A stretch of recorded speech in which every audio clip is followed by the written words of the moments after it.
10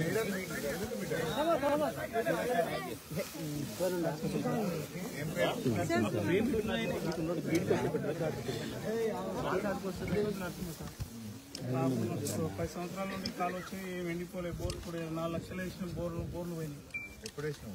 మొన్న వేసినాం సార్. ఇప్పుడు 2 కళ్ళు అయితే పండిపోయేది, మొత్తం నీళ్ళు లేక నీళ్ళు వస్తాయని మొత్తం నాటి పెట్టినాం. ఇంతకుముందు నాటి పెట్టినా ఎప్పుడు కూడా ఎండిపోలే. ఈ కాంగ్రెస్ ప్రభుత్వం వచ్చి మా పొలాలు మొత్తం ఎండిపోయినాయి. ఏది బందికి రాకుండా అయిపోయింది. 4 బోర్లు వేసినాం సార్. 4 లక్షలు 4 బోర్లు ఈ నెలలో 400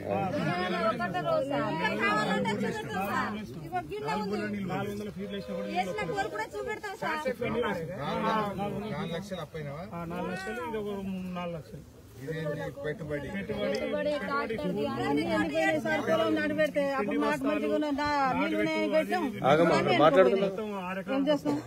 ఒక్కరు 6 ఎకరాలు 6 ఎకరాల్లో ఇప్పుడు ఎండిపోయిందా? 6 ఎకరాలు ఎంత ఎండిపోయింది? ఇప్పుడు 6 ఎకరాలు ఏముంది, 2 ఎకరాలు ఏముంది సార్. 2 మిగిలింది, 4 ఎండిపోయింది. 4 వదిలిపెట్టాం నీళ్ళు లేక. వర్షాల్లో బారిస్తాం. అది కూడా రైతు బంధు వచ్చిందా? రైతు బంధు రాలే, ఏం రాలేదు. వల్లే ఈసారి రైతు బంధు వల్లేని. మీ పేరు మీద ఎక్కున్నది? ఆ పేరు మీద 4 ఎకరాలు సార్. 4 ఎకరాలు ఉన్నది కానీ రాలేదు. ఏం పేరు అన్నావు? నా పేరు నరసింహ సార్. నరసింహ నాయక్.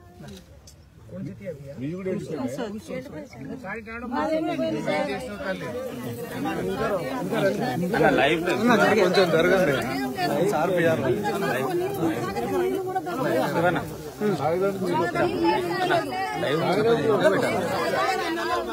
అంత ముందు వచ్చినాయా?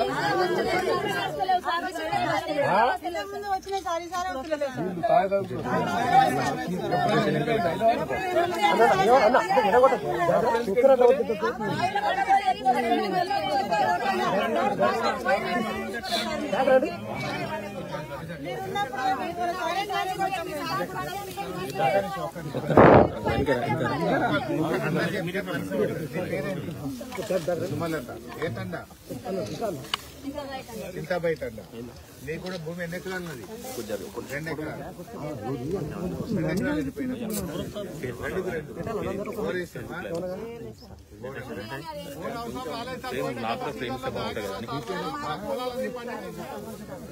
ఆగరాగ్రపై దండం పెట్టా.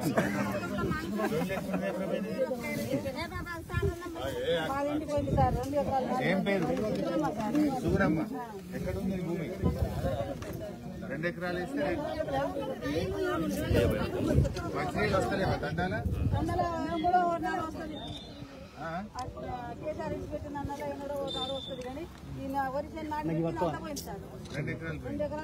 ఎకరాలు పెట్టినా. మీ పేరు? జ్యోతి. ఈ భూమి ఎక్కడుంది? ఎన్ని ఎకరాలు నాటేసినావు? 8 ఎకరాలు. ఎంత ఉన్నది? 4 ఉంది, 4 ఎండిపోయింది. రైతు బంధు పడ్డదా జ్యోతి? పల్లె. కేసీఆర్ సార్ ఉండగా పడుతుండే రైతు బంధు టైం మీద. మరి ఇప్పుడు కాంగ్రెస్ వాళ్ళు వచ్చినాయి పట్టలేవు రైతు బంధు.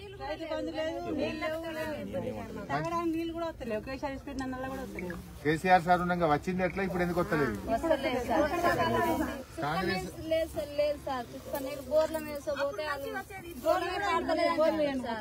కేసీఆర్ ఉండగా మంచినీళ్ళు వచ్చినాయి, కాలువ నీళ్ళు వచ్చింది, రైతు బంధు వచ్చింది.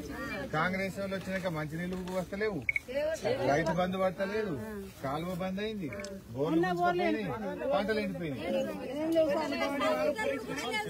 8 బోర్లు వేసినా 8 బోర్లు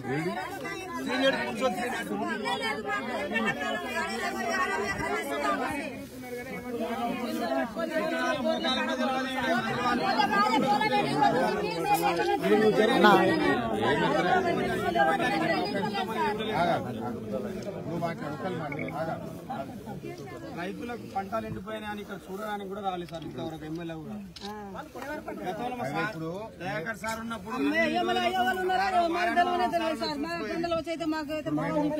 బీఆర్ఎస్ పార్టీ తరఫున ఎందుకు వచ్చినామంటే, పోయినసారి వడగళ్ళ వాన బట్టి ఎండాకాలంలో కేసీఆర్ సార్ వచ్చి చూసి ఎకరానికి 10,000 ఇచ్చిపోయింది. ఇప్పుడు ఏమంటున్నామంటే, ఈ ఎండిపోయిన పంటలకు కాంగ్రెస్ ప్రభుత్వం ముందుకు రావాలి, ఎకరానికి 10,000 ఇచ్చి మిమ్మల్ని కాపాడుకోవాలి. ఇంకా రైతు బంధు పడలేదు కదా, అవి కూడా జల్దీ పైసలు వేయాలి. ఈ నష్టపోయిన వాళ్ళకు ఎండిపోయిన వాళ్ళకి ఇప్పుడు ప్రభుత్వం చేయబట్టే అసమర్థతతోటే ఎండిపోయారు. ఏదో రాళ్లు రప్పలు పడ్డప్పుడు సార్ ఇచ్చారు 10,000. ఈ ప్రభుత్వం వాళ్ళ నిర్లక్ష్యం వల్ల చేసి ఎకరాన 50,000 పెట్టుబడి పెట్టిండు. బోర్లు వేసుకుని ఒక్కొక్క లక్షలు పెట్టిండు. 10,000 ఇస్తే ఏం తప్పిపోతాయి? ఇది ప్రభుత్వ నష్టమేనా? రాళ్ల వర్షం ఏ వర్షం అంటే అది వేరు. ఇది ప్రభుత్వం చేయబట్టే వాళ్ళ నిర్లక్ష్యం చేయబట్టే నష్టం జరిగేది. రాళ్ల వర్షం పడ్డక్కడ 10,000 ఇవ్వండి. ఇదో వాళ్ళ అసమర్థత. ఇది ప్రభుత్వం యొక్క ఫెయిల్యూర్. ఎన్ని బోర్లు వేసుకుంటారు ఊరి మీద ఇప్పటికీ? నువ్వు 3 వేసినావు, జ్యోతి 3 వేసింది,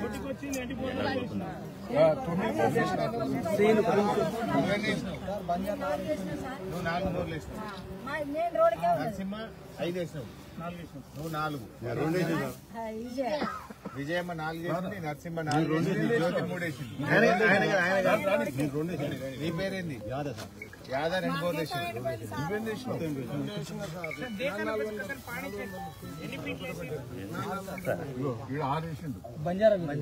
నీ పేరేంది? నువ్వు 6 బోర్లు వేసినావు. ఇప్పుడు 6 అంటే 6 లక్షల. ఎంత ఈ బోర్డుకు ఎంత? 70,000 ఒక్కొక్కదానికి 4,50,000 అయింది నీకు 6 బోర్లు వేస్తే. పొలం మొత్తం ఎండిపోయింది. 2 ఎకరాలు ఎండిపోయింది. అది ఎన్నాళ్ళు అసలు ఎన్నడూ ఎండిపోలేదు. అసలు నేను చిన్నగా ఉన్నప్పటి నుంచి చూస్తున్నా. అసలు ఎన్నడూ ఎండిపోయిన సమస్య లేదు. కాంగ్రెస్ వచ్చింది, కరువు వచ్చింది.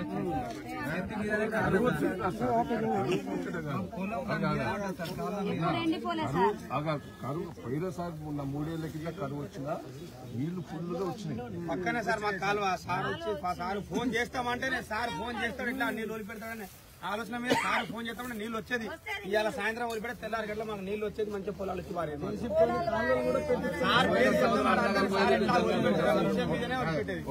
నీ పేరేమన్నా? శివశంకర్ సార్. రైతు బంధు పడ్డదా? పర్లేదు సార్, ఇంతవరకు పర్లేదు. అట్లా నష్టం ఈ పొలం పెట్టి మరి ఏమనుకున్నట్టు మీరు అందరు ఏమనుకుంటున్నారు? ఏమో సార్, వాళ్ళతో పరిస్థితి అర్థం